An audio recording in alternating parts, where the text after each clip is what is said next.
ಕಥಾಮೃತ ಸಾರ ಗುರುಗಳ ಕರುಣದಿಂದ ಪನಿತು ಪೇಳುವೆ ಪರಮ ಭಗವದ್ಭಕ್ತರಿದನಾದರದಿ ಕೇಳುವುದು. ಕಡು ಕರುಣೆ ನೀನೆಂದರಿದು ಹೇರೊಡಲ ನಮಿಸುವೆ ನಿನ್ನಡಿಗೆ ಬೆಂಬಿಡದೆ ಪಾಲಿಸು ಪರಮ ಕರುಣಾ ಸಿಂಧು ಎಂದೆಂದು.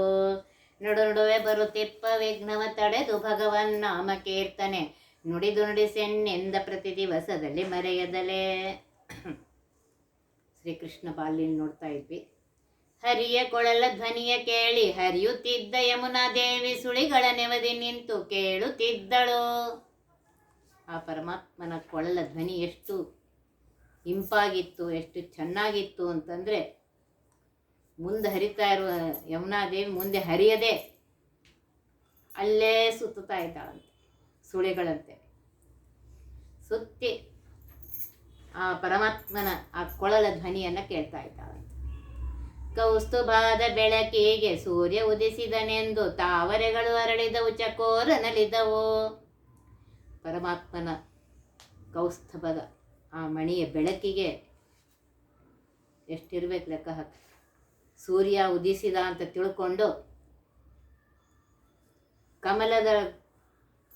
ಕಮಲಗಳೆಲ್ಲ ಅರಳಿಬಿಟ್ವಂತೆ,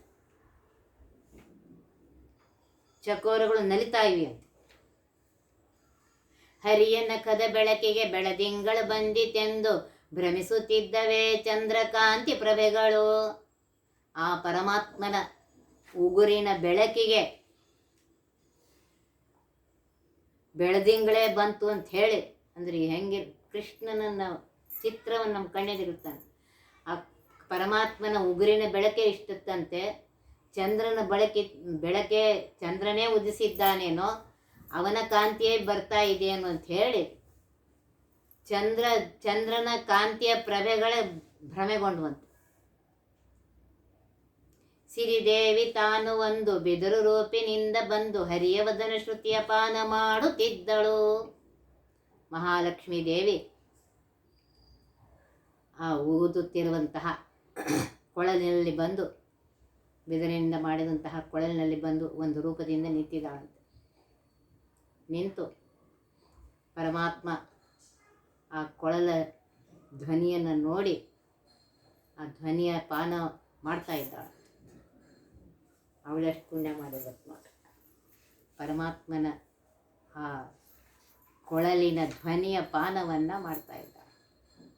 ಅಷ್ಟು ಸುಂದರವಾಗಿ ಕೃಷ್ಣ ಕೊಳಲು ಬಾರಿಸ್ತಾ ಇದ್ದ. ಶ್ರೀಹರಿಯ ವದನಾಮೃತ ಪಾನವನ್ನು ಮಾಡುವುದಕ್ಕೆ ಏನೇನು ಸುಕೃತಗಳ ಮಾಡಿತೆಂದರು. ಅವು ಕೊಳಲನ್ನು ಕುಳಿತಂತೆ ಲಕ್ಷ್ಮೀಪತಿಯಾಗಿರುವಂತಹ ಪರಮಾತ್ಮನ ಆ ಮುಖದಲ್ಲಿದ್ದು ಆ ಮುಖದ ಅಮೃತ ಪಾನವನ್ನು ಮಾಡೋದಕ್ಕೆ ನಾವು ಏನು ಪುಣ್ಯ ಮಾಡಿದ್ದೇವೆ ಅಂತ ಇದ್ದಾರೆ. ಕೇರಿಗಾಳ ಬಳೆದು ಪನ್ನೀರುಗಳನ್ನೇ ತಳೆದು ಸಾಲು ತೀವಿಗಿಟ್ಟ ಸಂಭ್ರಮವ ಕಂಡರು. ಎಲ್ಲರೂ ಗೋಕುಲದ ಸ್ತ್ರೀಯರು ಓಣಿಯೆಲ್ಲ ಕಸ ಗುಡಿಸಿದ್ದಾರಂತೆ, ಥಳಿ ಹಾಕಿದ್ದಾರಂತೆ, ರಂಗೋಲಿ ಹಾಕಿದ್ದಾರಂತೆ, ಸಾಲು ದೀಪವನ್ನು ಹಚ್ಚಿಟ್ಟಿದ್ದಾರಂತೆ. ರಂಗಬೀದಿಯಲ್ಲಿ ಬರೆ ಮಂಗಳಾರತಿಗಳು ಕಂಗಳಿಗೆ ಹಬ್ಬವಾಯಿತು ಅಂಗನೇಯರಿಗೆ. ಕೊಳಲೂದುತ್ತಾ ಶ್ರೀಕೃಷ್ಣ ಆ ಬೀದಿಯಲ್ಲಿ ಬರುವಾಗ ಕೃಷ್ಣನಿಗೆ ಓಣಿಯವರೆಲ್ಲರೂ ಮಂಗಳಾರತಿ ಮಾಡ್ತಾ ಇದ್ದಾರೆ. ಅವರಂತ ಇದ್ದಾರಂತೆ ಹೆಂಗಸರು, ನಮ್ಮ ಕಣ್ಣು ಇದ್ದದ್ದಕ್ಕೆ ಸಾರ್ಥಕ ಆಯಿತು. ಆ ಕೃಷ್ಣನ ಕಂಡು ಅವರಿಗೆ ಆನಂದ ಆಗಿದೆಯಂತೆ.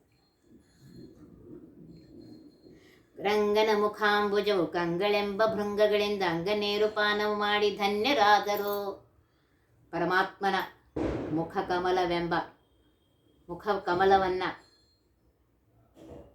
ತಮ್ಮ ಕಣ್ಣುಗಳು ಅನ್ನುವಂಥ ಭೃಂಗದಿಂದ ಆ ಎಲ್ಲ ಗೋಕುಲದ ಸ್ತ್ರೀಯರು ಅವನ ಆ ಮುಖಾಂಬುಜವನ್ನು ನೋಡಿ ಪಾನ ಮಾಡಿ ಧನ್ಯರಾದರು ಅಂತ ಇದ್ದಾರೆ. ಎಷ್ಟು ಸುಂದರವಾಗಿ ವರ್ಣನೆ ಮಾಡ್ತಾ ಇದ್ದಾರೆ. ಅದೊಂದು ಕಮಲದ ಮೇಲೆ ಭೃಂಗ ಹೂಗಳು ಕೂತಿರುತ್ತವೆ ಅದು ಪಾನ ಮಾಡಲಿಕ್ಕೆ. ಹಾಗೆ ಇವರ ಕಣ್ಣುಗಳು ಹೇಗಿದ್ವು ಅಂತಂದರೆ, ಅವನ ಮುಖ ಅನ್ನುವಂಥ ಕಮಲದ ಮೇಲೆ ಇತ್ತು, ಇನ್ನೆಲ್ಲೂ ನೋಡ್ತಾನೇ ಇರಲಿಲ್ವಂತೆ. ಪಶುಗಳ ಮಧ್ಯದಲ್ಲಿ ವೃಷಭಗಳು ಓಡುತ್ತಿರಲು ಅಸುಳೆ ಕರುವು ಹಾಲು ಕಾರಿ ಚಿಮ್ಮುತ್ತಿದ್ದವು. ಈ ಹಾಲು ಕೊಡುವಂತಹ ಆಕಳುಗಳ ನಡುವೆ ಎತ್ತುಗಳು ಓಡ್ತಿದ್ವಂತೆ. ಆಗ ಸಣ್ಣ ಕರುಗಳು ಗಾಬರಿಯಿಂದ ಹಾಲನ್ನು ಕಾರಿ ಓಡಿಕತ್ತಿದ್ವಂತ. ಅವನು ಪಶುಗಳ ಪಾಲಿಸಿಕೊಂಡು ಬಿಸಜಾಕ್ಷ ಮನೆಗೆ ಬರಲು ಯಶೋದೆ ಉದ್ದು ಬೇವು ಹಾಕಿ ಎತ್ತಿಕೊಂಡಳು. ಕರುಗಳನ್ನು ಕಾಯ್ದು, ಹಸು ಕರುಗಳನ್ನು ಕಾಯ್ದುಕೊಂಡು ಕಮಲಾಕ್ಷನಾಗಿರುವಂತಹ ಕರುಣಾ ಸಮುದ್ರನಾಗಿರುವಂತಹ ಪರಮಾತ್ಮ ಮನೆಗೆ ಬರಲು ಯಶೋಧಾದೇವಿ ತನ್ನ ಮಗಿಗೆ ದೃಷ್ಟಿಯಾಗಿದೆ ಅಂತ ಹೇಳಿ ಉದ್ದು ಬೇವಿಂದ ದೃಷ್ಟಿ ತೆಗೆದು ಅದನ್ನು ಹೊರಗೆ ಚೆಲ್ಲಿದ್ದ. ಆಮೇಲೆ ಆ ಕೂಸನ್ನು ಎತ್ತಿಕೊಂಡಿದ್ದಾಳಂತ. ಎಷ್ಟು ಸುಂದರವಾಗಿ ನಮ್ಮ ಮುಂದೆ ಚಿತ್ರವನ್ನು ಇಡ್ತಾ ಇದ್ದಾರೆ. 7 ಗೂಳಿಯ ಕಟ್ಟಿ ಸೋದರತ್ತೆಯ ಮಗಳು ನೀಲಾದೇವಿ ಮದುವೆಯಾದ ಬಾಲಕೃಷ್ಣನು. ಸೋದರತ್ತೆ ಮಗಳು ನೀಲಾದೇವಿ ಅಂತ ಹೇಳಿ ಅವರಪ್ಪ ಒಂದು ಪ್ರತಿಜ್ಞೆ ಮಾಡಿದ್ದಾರೆ. ಯಾರು 7 ಗೂಳಿಗಳನ್ನು ಒಟ್ಟಿಗೆ ಕಟ್ಟುತ್ತಾರೆಯೋ ಅವನಿಗೆ ನನ್ನ ಮಗಳನ್ನು ಕೊಡ್ತೇನೆ ಅಂತ ಹೇಳಿ. ಬಾಲಕೃಷ್ಣ ಆ 7 ಗೂಳಿಗಳನ್ನು ಕಟ್ಟಿ ಸೋದರತ್ತೆ ಮಗಳಾಗಿರುವಂತಹ ನೀಲಾದೇವಿಯನ್ನು ಮದುವೆಯಾದ ಬಾಲಕೃಷ್ಣನು ಅಂತ ಇದ್ದಾರೆ. ಮುಂಜಿವೆ ಪೂರ್ವದೊಳಹರಿಯ ಸಂದೇಹವಾದಳೆಂದು ಇಂದಿರೇಶನ ತಪದಿ ಇದ್ದಳೆಂದು ರಮಣಿಯು.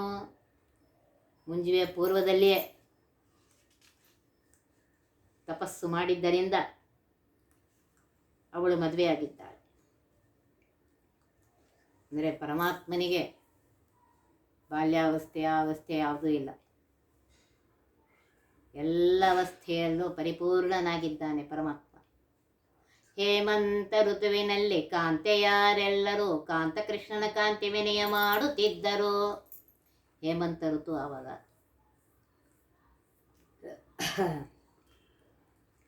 ಎಲ್ಲ ಗೋಪಿಕಾ ಸ್ತ್ರೀಯರು ಕೃಷ್ಣನ ಕುರಿತು ಕೃಷ್ಣನೇ ಪತಿಯಾಗಬೇಕು ಅಂತ ಹೇಳಿ ನಂದಗೋಪ ಕೃಷ್ಣ ತಮ್ಮ ಗಂಡನಾಗಬೇಕೆನ್ನುತ್ತ ಅಂಗನೆಯರು ಗೌರಿದೇವಿಯ ಪೂಜಿಸಿದರು. ಹೇಮಂತ ಋತುವಿನಲ್ಲಿ ನಂದಗೋಪನ ಮಗನಾಗಿರುವಂತಹ ಶ್ರೀಕೃಷ್ಣನೇ ತಮ್ಮ ಪತಿಯಾಗಬೇಕು ಅಂತ ಹೇಳಿ ಅಲ್ಲಿರುವ ಗೋಪಿಕಾ ಸ್ತ್ರೀಯರೆಲ್ಲರೂ ಗೌರಿದೇವಿಯ ಪೂಜೆಯನ್ನು ಮಾಡಿದ್ದಾರಂತೆ ಹೇಮಂತ ಋತುವಿನಲ್ಲಿ. ಸೀರೆಗಳ ಬಿಚ್ಚಿ ನೀರ ದಡದಲ್ಲಿ ಇಟ್ಟು ಮಾಧವನ ಮನದೊಳಗೆ ನೆನೆಯುತ್ತಿದ್ದರು. ನೀರಿನಲ್ಲಿ ಸ್ನಾನ ಮಾಡಬೇಕು ಅಂತ ಹೇಳಿ ಸೀರೆ ಬಿಚ್ಚಿ ಆ ಸಣ್ಣ ಗೋಪಿಕಾ ಸ್ತ್ರೀಯರು ಒಂದು ಸಣ್ಣ ಬಟ್ಟೆಯನ್ನು ಇಟ್ಕೊಂಡು ನೀರು ದಡದಲ್ಲಿಟ್ಟು ಆ ಸೀರೆಯನ್ನು ಮಾಧವನ ಮನದೊಳಗೆ ನೆನೆಸ್ತಾ ಇದ್ದರು. ಮೌನ ಗೌರಿ ಪೂಜೆಗಳ ಮಾಡಬೇಕೆಂದೆನುತ್ತ ನೀರೊಳಗೆ ಇಳಿದರು ನಾರಿಯರೆಲ್ಲರೂ. ಆ ಗೋಪಿಕಾ ಸ್ತ್ರೀಯರೆಲ್ಲರೂ ಮೌನ ಗೌರಿ ಪೂಜೆ ಮಾಡಬೇಕು ಅಂತ ಹೇಳಿ ನೀರೊಳಗೆ ಇಳಿದ್ರದ್ದು. ಅಷ್ಟರೊಳಗೆ ಬೆಚ್ಚಿಸೆಟ್ಟ ಕೃಷ್ಣನವರು ಉಟ್ಟ ಸೀರೆ ಕಟ್ಟಿ ಸೆಳೆದು ಮೆಲ್ಲನೊಂದು ತರುವ ನೇರಿದ. ಅವರು ಬಿಚ್ಚಿಟ್ಟ ಸೀರೆಯನ್ನೆಲ್ಲ ಕೃಷ್ಣ ಏನು ಮಾಡ್ದ ಅಂತಂದರೆ ಅದನ್ನೆಲ್ಲ ಕಟ್ಟಿ ಮೆತ್ತಿಗೆ ಗೊತ್ತಾಗ್ಲಾರ್ದಂಗೆ ಒಂದು ಗಿಡಕ್ಕೆ ಏರ್ ಕೂತ್ಬಿಟ್ಟಿದ್ದಾನಂತೆ. ಮಿತ್ರೆಯರ ಸೀರೆಗಳ ಕೃಷ್ಣ ಮೊಟ್ಟೆ ಕಟ್ಟಿಕೊಂಡು ಕಷ್ಟಗೊಳಿಸಬೇಕೆಂದು ತರುವ ನೇರಿದ. ಗೋಪಿಕಾ ಸ್ತ್ರೀಯರು ಉಟ್ಟಂತಹ ಸೀರೆಯನ್ನೆಲ್ಲ ಚೆನ್ನಾಗಿ ಒಂದು ಗಂಟು ಕಟ್ಟಿ ಕೃಷ್ಣ ಅವ್ರಿಗೆ ಚಂದ ತ್ರಾಸ ಕೊಡೋಣ ಅಂತ ಹೇಳಿ ಒಂದು ಗಿಡವನ್ನು ಏರಿ ಕೂತಿದ್ದಾನಂತೆ. ಅಂಗನೆಯರ ಸೀರೆಗಳ ರಂಗ ಮೊಟ್ಟೆ ಕಟ್ಟಿಕೊಂಡ ಭಂಗ ಬಡಿಸುವೆನೆಂದು ತರುವ ಏರಿ ಕುಳಿತನು. ಈ ಹೆಂಗಸರ ಸೀರೆಯನ್ನೆಲ್ಲ ಚೆನ್ನಾಗಿ ಒಂದು ಗಂಟು ಕಟ್ಟಿ ಇವ್ರಿಗೆ ಚೆಂದ ಮಾಡ್ತೀನಿ ತಾಳು ಅಂತ ಹೇಳಿ ಗಿಡದ ಮೇಲೆ ಏರಿ ಕುಳಿತಿದ್ದಾನಂತೆ ಪರಮಾತ್ಮ. ಅಂಬರದಿಸುವರು ಎಲ್ಲ ಅಂಜಿ ಓಡಿ ಹೋಗುತ್ತಿರಲು ಕಂಜಾಕ್ಷಿ ನಕ್ಕು ಕೈಯ ನೊಯ್ದು ನಿಂತಳು. ಇದನ್ನೆಲ್ಲ ನೋಡಿ ಆಕಾಶದಲ್ಲಿರುವಂತಹ ದೇವತೆಗಳು ಅಂಜಿ ಓಡೋಗ್ತಾ ಇದ್ದಾರೆ.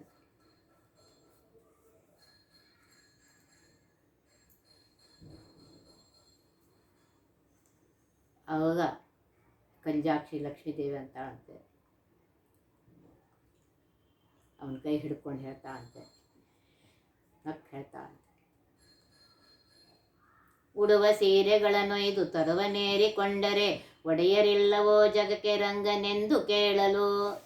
ಅಲ್ಲೋ ಮಾರಾಯ, ಅವ್ರು ಉಟ್ಟ ಸೀರೆಗಳೆಲ್ಲ ತೊಗೊಂಡು ಹೊರಟಿದ್ವಿ, ನಿನ್ನ ಬಿಟ್ಟರೆ ಯಾರಿದ್ದಾರಪ್ಪ ಸ್ವಾಮಿ, ಹಿಂಗೆ ಮಾಡಬೇಡ, ಕೊಟ್ಬಿಡು ಅವ್ರ ಸೀರೆಯನ್ನು. ಏನನೆಂದರೂ ನಿಮ್ಮ ಮಾನಭಂಗ ಮಾಡದೆ ನಾನು ಬಿಡಲಾರೆನೆಂದು ಹೇಳುತ್ತಿದ್ದನು. ಏನು ಹೇಳಿದ್ರು ನಾನು ಕೇಳೋದಿಲ್ಲ, ನಿಮ್ಮ ಮಾನಭಂಗ ಮಾಡೋನೇ ನಾನು ಅಂತ ಹೇಳಿ ಕೃಷ್ಣ ಹೇಳ್ತಾ ಇದ್ದಾನೆ. ಪೋಕಾಟದ ನುಡಿಯ ಕೇಳಿ ಭೂಕಾಂತ ದೇವನುಡನೆ ನಾಚಿ ನುಡಿಯಲರಿಯದೆ ಸುಮ್ಮನಿದ್ದರು. ಅವನ ನುಡಿ ಕೇಳಿ ಎಲ್ಲರೂ ಏನು ಮಾತಾಡಬೇಕು ಅಂತ ಗೊತ್ತಾಗಲಿಲ್ಲ, ಸುಮ್ಮನೆ ಕೂತಿದ್ರಂತೆ. ಕುತ್ತಿಗುದ್ದ ನೀರಿನೊಳಗೆ ಮಡದಿಯರು ನಿಂತುಕೊಂಡು ಕೃಷ್ಣ ಸೀರೆಗಳ ಕೊಡು ಎನ್ನುತ್ತಲಿದ್ದರು. ಕುತ್ತಿಗೆ ತನಕ ನೀರೊಳಗೆ ಮುಳುಗಿರುವಂತಹ ಸ್ತ್ರೀಯರು ಬೇಡ್ಕೊತಾ ಇದ್ರು, ಕೃಷ್ಣ ಸೀರೆ ಕೊಡಪ್ಪ, ಮ್ಯಾಲೆ ಹೆಂಗೆ ಬರೋಣ ರಾಜ ಅಂತ ಹೇಳಿ ಬೇಡ್ಕೊತಾ ಇದ್ದಾರಂತೆ. ಉಡೇಗುದ್ದ ನೀರೊಳಗೆ ಮಡದಿಯಾರು ನಿಂತುಕೊಂಡು ನಡುಗುತ್ತೇವೆ ಸೀರೆಗಳ ಕರುಣಿಸೆಂದರು. ಪೂರ ಕುತ್ತಿಗೆ ತನಕ ನೀರೊಳಗೆ ಮುಳುಗಿ ಅವ್ರು ಬೇಡ್ಕೊತಾ ಇದ್ದಾನೆ, ಕೃಷ್ಣ ನೀರಿನೊಳಗೆ ನಿಂತಿದ್ದೇವೆ, ನಡುಕ್ಲಿಕ್ಕತ್ತೀವಿ, ಸೀರೆ ಕೊಡಪ್ಪ. ಪಟ್ಟಾವಳಿ ಸೀರೆಗಳು ಉಟ್ಟ ನಿಮ್ಮ ಮನೆಗಳಲ್ಲಿ ಮಿತ್ರೆಯರು ಹೋಗಿ ಉಟ್ಟಿಕೊಳ್ಳಿರೆಂದನು. ನಿಮ್ಮ ಮನೇಲಿ ಬೇಕಾಷ್ಟು ಪಟ್ಟಾವಳಿ ಸೀರೆ ಅದ, ಹೋಗ್ರಿ ಉಟ್ಕೊಳ್ರಿ ಅಂತ ಹೇಳ್ತಾರೆ. ಮಿತ್ರೆಯರೆಲ್ಲರೂ ಮುತ್ತು ಕಾಜಲೆಯನ್ನುಟ್ಟು ಕೃಷ್ಣನ ಕೂಡ ಸೀರೆ ಕೇಳುತ್ತಿದ್ದರು. ಆ ಮುತ್ತುಗದ ಎಲೆಯನ್ನು ತಮ್ಮ ಮೈ ಮೇಲೆ ಮುಚ್ಚಿಕೊಂಡು, ದೊಡ್ಡ ದೊಡ್ಡ ಎಲೆ ಇರುತ್ತದೆ, ಆ ಎಲೆಯನ್ನು ಮುಚ್ಚಿಕೊಂಡು ಕೃಷ್ಣ ಸೀರೆ ಕೊಡೋ, ಹೆಂಗೆ ಹೋಗ್ತಾರೋ ಮನೆಗೆ, ಏನು ಬಟ್ಟೆ ಇರಲಾರ್ದೆ ಅಂತ ಹೇಳ್ತಾರೆ. ತಾವರೆ ಎಲೆಗಳಿಂದ ಭಾವನೇರಿ ಉಟ್ಟಕೊಂಡು ವಾರಿಜಾಕ್ಷನ ಕೂಡ ಸೀರೆ ಕೇಳುತ್ತಿದ್ದರು. ಮುತ್ತುಗದ ಎಲೆಯನ್ನು ಕೆಲವರು, ಕಮಲದ ಎಲೆಗಳಿಂದ ಕೆಲವರು ತಮ್ಮ ಮೈಯನ್ನು ಮುಚ್ಚಿಕೊಂಡು ಸೀರೆ ಕೊಡು ಕೃಷ್ಣ, ಸೀರೆ ಕೊಡಪ್ಪ ಅಂತ ಬೇಡ್ಕೊತಾರೆ. ಅಂಗನೆಯರೆಲ್ಲ ತಮ್ಮ ಅಂಗಳನ್ನೆಲ್ಲವ ಅಂಗೈಯಿಂದಲೇ ಅಚ್ಛಾಸಿ ಬಂದು ನಿಂತರು. ಹೀಗೆ ಎಲೆಗಳಿಂದ ತಮ್ಮ ಮೈಯನ್ನು ಮುಚ್ಚಿಕೊಂಡು ಕೃಷ್ಣನೆದುರಿಗೆ ಬಂದು ಬೇಡ್ಕೊತಾ ಇದ್ದಾರೆ, ಕೊಡಪ್ಪ ಸೀರೆ ಕೊಡು ಕೃಷ್ಣ. ಕೇಶಂಗಳ ಬಿಚ್ಚಿ ತಮ್ಮ ಅಂಗಳ ಮರೆಯ ಮಾಡಿ ವಾಸುದೇವನ ಕೂಡ ಸೀರೆ ಕೇಳುತ್ತಿದ್ದರು. ಎಲೆಗಳಿಂದ ಮುಚ್ಚಿಕೊಳ್ಳೋದಲ್ಲದೆ ತಮ್ಮ ಕೂದಲಿಂದಲೂ ದೇಹವನ್ನು ಮುಚ್ಚಿಕೊಂಡಿದ್ದಾರೆ. ವಾದರಾಜ ಸ್ವಾಮಿಗಳು ನಮ್ಮ ಎದುರಿಗೆ ಪೂರ ಚಿತ್ರವನ್ನು ತಂದಿಡ್ತಾ ಇದ್ದಾರೆ. ಮಾಡಿ ಪರಮಾತ್ಮ ಕೊಡಪ್ಪ ಸೀರೆ, ಕೃಷ್ಣ ಕೊಡೋ ಸೀರೆ ಕೊಡೋ ಅಂತ ಕೇಳ್ತಾರೆ. ಒಬ್ಬಳ ಹೆಗಲ ಮೇಲೆ ಮತ್ತೊಬ್ಬಳು ಏರಿಕೊಂಡು ಅಬ್ಜಾಕ್ಷನ ಕಡಹದ ಮರವನೇರ ಬಂದರು. ಆಮೇಲೆ ಇವನು ಕೊಡವಲ್ಲ ಮರದ ಮೇಲೆ ಎದ್ದು ಕೂತ್ಬಿಟ್ಟಾನೆ ಎಲ್ಲರೂ ಸೀರೆ ತೊಗೊಂಡು. ಆಗ ಹೆಂಗಸ್ರು ಏನು ಮಾಡೋದಂತೆ, ಒಬ್ಬಳು ಹೆಗಲ ಮೇಲೆ ಇನ್ನೊಬ್ಬಳು ನಿಂತ್ಕೊಂಡು ಮರ ಏರ್ಲಿಕ್ಕೆ ಬಂದ್ರಂತೆ ಕೃಷ್ಣ ಹತ್ರ. ಏರಿ ಬರುವುದನ್ನು ಕಂಡು ವಾರಿಜನಾಭನು ನಕ್ಕು, ಏರಿ ಬಾ ನಿನ್ನ ಧೈರ್ಯ ನೋಡುವೆ ಎಂದನು. ಇಲ್ಲಿ ನೋಡ್ರಿ ಎಷ್ಟು ಸುಂದರವಾಗಿ ಚಿತ್ರವನ್ನು ನಮ್ಮ ಎದುರಿಗೆ ವಾದರಾಜ ಸ್ವಾಮಿಗಳು ತಂದಿಡ್ತಾ ಇದ್ದಾರೆ.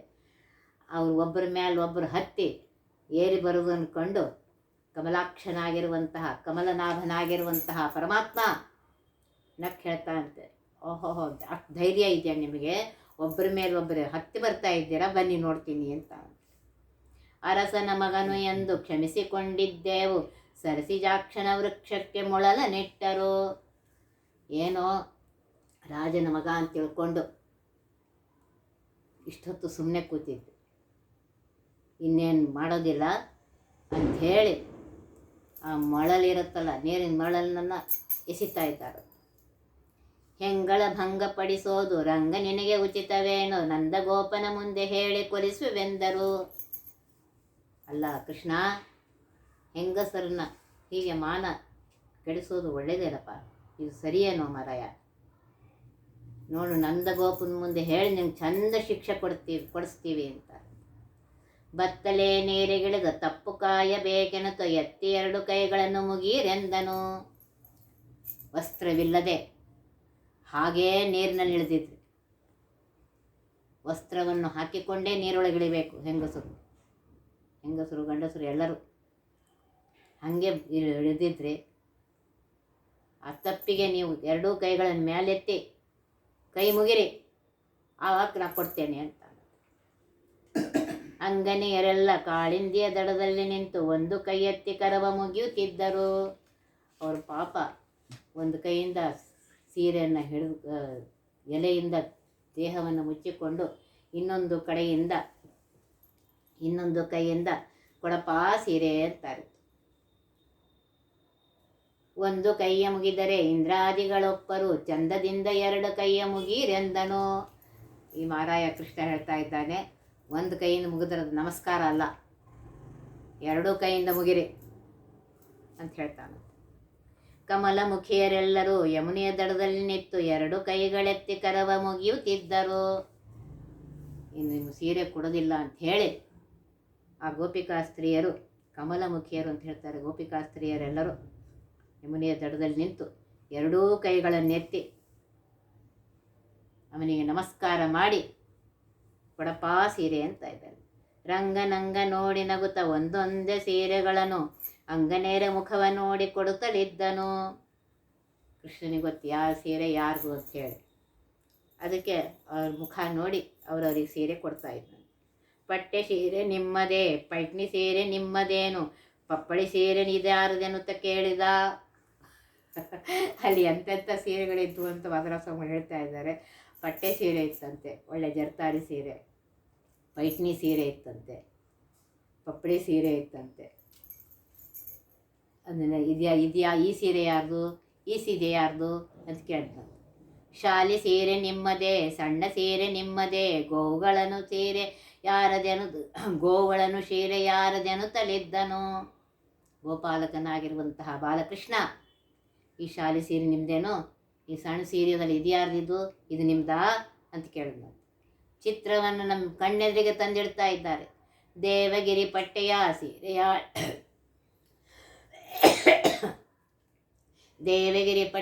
ಸೀರೆಯಾಳಿ ಮೊದಲಾದ ಸೀರೆ, ಚಿನ್ನದ ಕಂಬಿಯ ಸೀರೆ, ಶರಗು ಬರೆದಿದೆ. ದೇವಗಿರಿ ಸೀರೆ ಯಾರ್ದು, ಪಟ್ಟೆ ಸೀರೆ ಯಾರ್ದು, ಸೆರಗಿನಲ್ಲಿ ಚಿನ್ನದ ಕಂಬಿಗಳಿವೆಯಲ್ಲ, ಜರ್ತಾರಿ ಇದೆಯಲ್ಲ, ಅದು ಯಾರ್ದು. ಕೊಟ್ಟೆ ಸೀರೆಗಳನ್ನೆಲ್ಲ ಉಟ್ಟುಕೊಂಡು ನಾರಿಯರು ಕೃಷ್ಣನ ಕಂಡು ಮೋಹಿಸುತ್ತಲಿದ್ದರು.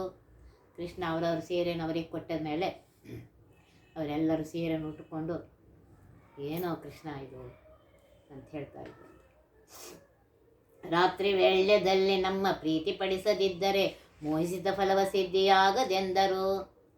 ನಮ್ಮನ್ನೆಲ್ಲ ಮೋಹಿಸಿದೆ, ರಾತ್ರಿ ವೇಳೆ ನಮಗೆ ಬಂದು ನಮಗೆ ಪ್ರೀತಿ ಮಾಡದೇ ಇದ್ದರೆ ನೀನು ಮೋಹಿಸಿದ ಫಲ ಸಿದ್ಧಿ ಆಗೋದಿಲ್ಲ. ರಾತ್ರಿ ವೇಳೆಯಲ್ಲಿ ಬಂದು ಪ್ರೀತಿಪಡಿಸುವೇನೆಂದು ಮೋಹಿಸಿದ್ದಕ್ಕೆ ಫಲವ ಸಿದ್ಧಿ ಆಗುವುದೆಂದನು. ಆಗಲಿ ರಾತ್ರಿ ವೇಳೆ ಬರ್ತೀನಿ, ಮೋಹಿಸಿದ ಫಲ ಸಿದ್ಧಿ ಆಗ್ತದೆ ಅಂತ ಹೇಳಿದ. ವೃಂದಾವನದಿಂದ ಉದ್ಯಾನವನಕ್ಕೆ ಬಾಹ್ಯನೆಂದು ಕೃಷ್ಣ ಅಂದು ಸ್ಮರಿಸಿ ಗೋಪಾಲಕರು ಬಂದರಲ್ಲಿಗೆ. ವೃಂದಾವನದಿಂದ ಉದ್ಯಾನವನಕ್ಕೆ ಅಂದರೆ ತೋಟಕ್ಕೆ ಬರ್ತೇನೆ ಅಂತ ಹೇಳಿ ಕೃಷ್ಣ ಗೋಪಾಲಕರನ್ನ ಸ್ಮರಣೆ ಮಾಡಿದಂತೆ. ಉದ್ಯಾನವನಕ್ಕೆ ಬರ್ತೀನಿ, ನೀವೆಲ್ಲರೂ ಬರ್ರಿ ಅಂತ. ನಿತ್ಯ ತೃಪ್ತ ವಾಸುದೇವ ಹಸಿದನೆಂದು ಅನ್ನಕ್ಕೆ ಸಪ್ತಯಾಗ ಋಷಿಗಳಿಗೆ ಹೇಳಿ ಕಳಿಸಿದ. ನಿತ್ಯ ತೃಪ್ತನಾಗಿರುವಂತಹ ಪರಮಾತ್ಮ, ನಾನು ಹಸಿದಿದ್ದೇನೆ, ಋಷಿಗಳಿಗೆ ಹೇಳಿ ಕಳಿಸಿದಾನಂತೆ, ಸಪ್ತಯಾಗ ಮಾಡ್ರಿ, ಮಾಡಿ ನನಗೆ ಊಟಕ್ಕೆ ಹಾಕ್ರಿ. ಬಂದ ಗೋಪಾಲಕರು ನಿಂದು ಕರೆಗಳನ್ನೇ ಮುಗಿದು ಗೋವಿಂದರಾಮರನ್ನು ಬೇಡಿದರೆಂದರು. ಆಗ ಗೋಪಾಲಕರೆಲ್ಲರೂ ಬಂದು ಬಲರಾಮಕೃಷ್ಣನಿಗೆ ನಮಸ್ಕಾರ ಮಾಡಿ ಏನಪ್ಪ ಏನು ಕತೆ ಅಂತ ಕೇಳ್ತಾರೆ. ಸ್ನಾನ ಜಪವ ಮಾಡಲಿಲ್ಲ, ಹೋಮ ನಿತ್ಯವಾಗಲಿಲ್ಲ, ವೇಳ್ಯವಲ್ಲನ್ನಕ್ಕೆಂದು ಹೇಳುತ್ತಿದ್ದರು. ಸ್ನಾನನೂ ಆಗಿಲ್ಲ, ಜಪನೂ ಆಗಿಲ್ಲ, ಹೋಮ ಆಗಿಲ್ಲ, ಊಟಕ್ಕೆ ಏನು ಸಮಯ ಅಂತ ಕೇಳ್ತಾ ಇದ್ದಾರೆ. ಬಂದು ಗೋಪಾಲಕರು ನಿಂದು ಕರಗಳನ್ನೇ ಮುಗಿದು ಗೋವಿಂದರಾಮರ ಕೂಡೆ ಹೇಳುತ್ತಿದ್ದರು. ಗೋಪಾಲಕರು ಬಂದು ಬಲರಾಮಕೃಷ್ಣನಿಗೆ ಕೈಗಳು ಮುಗಿದು ನಮಸ್ಕಾರ ಮಾಡಿ ಹೇಳ್ತಾರಂತೆ. ಸ್ನಾನ ಜಪವ ಮಾಡಲಿಲ್ಲ, ಹೋಮ ನಿತ್ಯವಾಗಲಿಲ್ಲ, ವೇಳ್ಯವೆಲ್ಲ ಅನ್ನಕ್ಕೆಂದು ಹೇಳಿದರೆಂದರು. ಸ್ನಾನ ಆಗಿಲ್ಲ, ಜಪ ಆಗಿಲ್ಲ, ಹೋಮ ಆಗಿಲ್ಲ, ಇದು ಊಟ ಮಾಡೋ ಸಮಯ ಅಲ್ಲ ಅಂತ ಇದ್ದಾರೆ. ಪತ್ನಿ ಶಾಲೆಗೆ ಹೋಗಿ ಯಜ್ಞ ಪತ್ನಿಯರ ಕುರಿತು ಕೇಳಿ ಕೃಷ್ಣರಾಮರನ್ನಗಳ ಬೇಡಿದರೆಂದರು. ಯಜ್ಞ ಪತ್ನಿಯರಿದ್ದಾರಲ್ಲ, ಆ ಯಜ್ಞ ಪತ್ನಿಯರ ಶಾಲೆಗೆ ಹೋಗಿ ಅಲ್ಲಿ ಮನೆಗೆ ಹೋಗಿ ಆ ಯಜ್ಞ ಪತ್ನಿಯರು ಕುಳಿತು ಹೇಳ್ರಿ, ಕೃಷ್ಣರಾಮರಿಗೆ ಹಸಿವೆಯಾಗಿದೆ, ಅನ್ನ ಬೇಡ್ತಾ ಇದ್ದಾರೆ ಅಂಥೇಳಿ. ಬಂದು ಗೋಪಾಲರು ನಿಂದು ಕರಗಳನ್ನೇ ಮುಗಿದು ಕೃಷ್ಣರಾಮರನ್ನುಗಳ ಬೇಡಿದರೆಂದರು. ಆ ಗೋಪಾಲಕರೆಲ್ಲರೂ ಬಂದು ಆ ಯಜ್ಞಪತ್ನಿಯರ ಮುಂದೆ ಹೇಳ್ತಾ ಇದ್ದಾರೆ, ರಾಮಕೃಷ್ಣರು ಅನ್ನ ಬೇಡ್ತಾ ಇದ್ದಾರೆ ಅಂತ ಹೇಳಿ ಕೈಗಳನ್ನು ಮುಗಿದು ಹೇಳ್ತಾ ಇದ್ದಾರೆ. ಅಂಗನೇರು ತಾವು ಎಲ್ಲ ಧನ್ಯರಾದೆವು ಎಂದು ಪನ್ನಂಗನ ಹರಿಗೆ ಅನ್ನವನಿತ್ತರು. ಆ ಎಲ್ಲ ಯಜ್ಞಪತ್ನಿಯರು ನಾವು ಧನ್ಯರಾದ್ವೆ ಹೇಳ್ತಾ ಇದ್ದಾರೆ. ಪನ್ನಂಗನರ ಹರಿಗೆ ಹೇಳ್ತಾ ಇದ್ದಾರೆ. ಶೇಷಶಾಹಿಯಾಗಿರುವಂತಹ ನರಹರಿನೇ, ನರಸಿಂಹದೇವರೇ. ಶ್ರೀಕೃಷ್ಣ ಅಂದರೆ ಬೇರೆ ಯಾರು? ನರಸಿಂಹದೇವರೇ. ಅವನಿಗೆ ಅನ್ನವನ್ನು ಕೊಟ್ಟು ನಾವು ಧನ್ಯರಾಗ್ತೇವೆ ಅಂತ ಹೇಳಿ ಎಲ್ಲರೂ ಬಂದು ಕೃಷ್ಣರಾಮರಿಗೆ ಅನ್ನವನ್ನು ಉಣಿಸಿದ್ದಾರೆ. ಶಾಲ್ಯಾನ್ಯ ಸೂಪಭಕ್ಷ ಪಾಯಸಾದಧಿಗೃತವು ಭಾಮೆಯರ ಉದ್ಯಾನವನಕ್ಕೆ ಕೊಂಡು ಬಂದರು. ನೋಡ್ರಿ, ಕೃಷ್ಣ ಬೇಡಿದ್ದಾನೆ ಅಂತ ಹೇಳಿ ಒಳ್ಳೆ ಶಾಲ್ಯಾನ್ನವನ್ನು, ಒಳ್ಳೆ ಸೂಪ ಅಂದರೆ ಹುಳಿಯನ್ನು, ಭಕ್ಷ್ಯವನ್ನು, ಪಾಯಸವನ್ನು, ಮೊಸರನ್ನು, ತುಪ್ಪವನ್ನು ಎಲ್ಲ ತಂದಿದ್ದಾರೆ.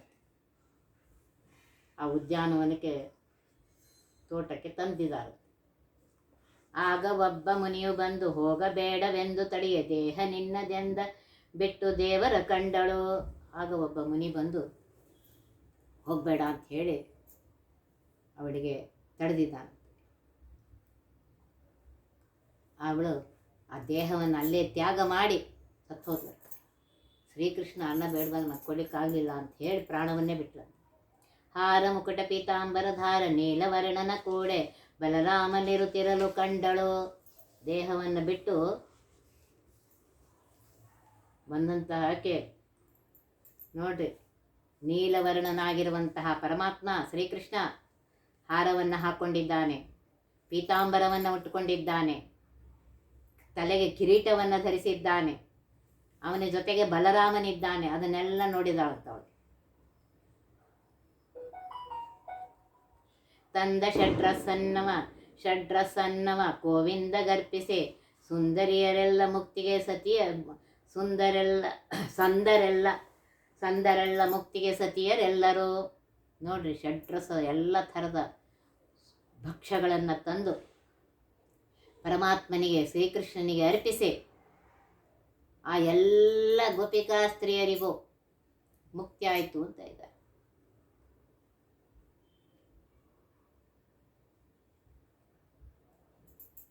ಅಂದು ಸತಿಯರನ್ನವನ್ನು ತಂದು ಕೊಟ್ಟರೆಂದು ಕೇಳಿ ಮಂದಮತಿಗಳು ನಾವಾದೆವೆಂದರು. ಅವರ ಪತಿಗಳೆಲ್ಲ ಅಂತಾರಂತೆ, ನಮ್ಮ ಹೆಂಡತಿಯರೆಷ್ಟು ಪುಣ್ಯ ಮಾಡಿದ್ದಾರೆ, ನಾವು ಮಂದಮತಿಗಳಾದೆವು. ಅವರ ಅನ್ನವನ್ನು ಪರಮಾತ್ಮನಿಗೆ ಕೊಟ್ಟು ಪರಮಾತ್ಮನ ಅನುಗ್ರಹವನ್ನು ಪಡೆದ್ದಾರೆ ಅಂಥೇಳಿ ಹೇಳ್ತಾ ಇದ್ದಾರೆ. ಇನ್ನು ಮುಂದಿನದನ್ನು ನಾಳಿನ ದಿವಸ ನೋಡೋಣ. ಒತ್ತಿ ಬಹ ವಿಘ್ನಗಳ ಕಳೆದಪ ಮೃತ್ಯುವಿಗೆ ಮರೆ ಮಾಡಿ ಕಾಲನ ದೂತರಿಗೆ ಭೇಕರವ ಹುಟ್ಟಿಸಿ ಸಕಲ ಸಿದ್ಧಿಗಳ ಒತ್ತಿಗೊಳ್ಳಿಸಿವನರು ಹೇಕ್ಷಣ ನೃತ್ಯ ಮಾಡುವರವರ ಮನೆಯೊಳು ನಿತ್ಯ ಮಂಗಳ ಹರಿಕಥಾಮೃತ ಸಾರ ಪಠಿಸುವರ.